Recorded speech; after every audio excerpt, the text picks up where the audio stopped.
ওয়ালাইকুম। আজকে মিট বল বানাবো। প্রথমে আমি মাংসটা ব্লেন্ডারে ব্লেন্ড করে নিছি, একদম মিহি করে নিছি। এই যে আমি মিহি করা হয়ে গেছে। এখন আমি যা দিয়ে মাখাবো ওইটাই নিছি: হলুদের গুঁড়া, মরিচের গুঁড়া, আদা রসুনের পেস্ট, লবণ আর একটু ময়দা। এটা দিয়ে মেখে নেবো, ছোটো ছোটো বলের আকারে করব।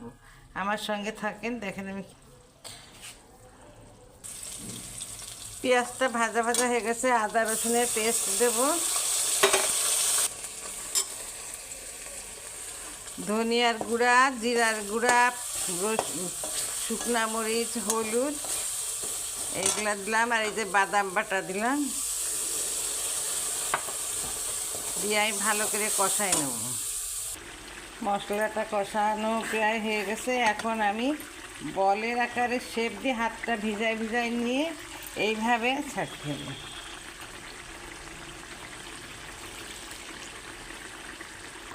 এইবার আমার স্পেশাল মশলাটা দিয়ে দিলাম। আমি সবসময় কোপ্তাগুলো ভেজেই নিয়ে, আজকে ভাজলাম না, আজকে এইভাবে রান্না করে দেখাচ্ছি। সঙ্গে একটু টমেটোও দেবো।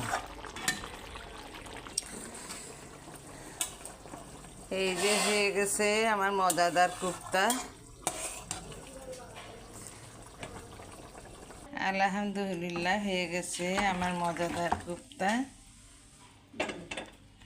এইবার উপর দিয়ে জিরার গুঁড়ো ছিটাই দিলাম। এতক্ষণ আপনারা আমার সঙ্গে থাকার জন্য ধন্যবাদ।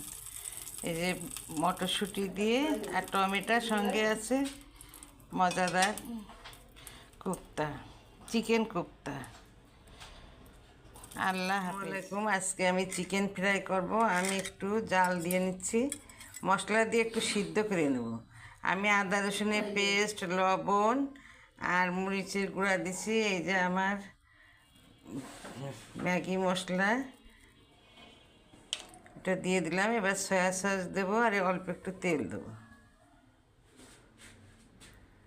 আমি সিদ্ধ করে নিয়ে ব্রেড ক্রামে দিয়ে তারপর আমি ভাজবো। হয়ে গেছে। এবার আমি আজকে একটু ধনের পাতা দিচ্ছি। এখন আমি ব্রেড ক্রামে দেবো, দিয়ে তারপরে ভাজবো। আমি আজকে ডিম ব্যবহার করব না। দেখেন আমি কিভাবে করি। এই যে এইভাবে একটা একটা করে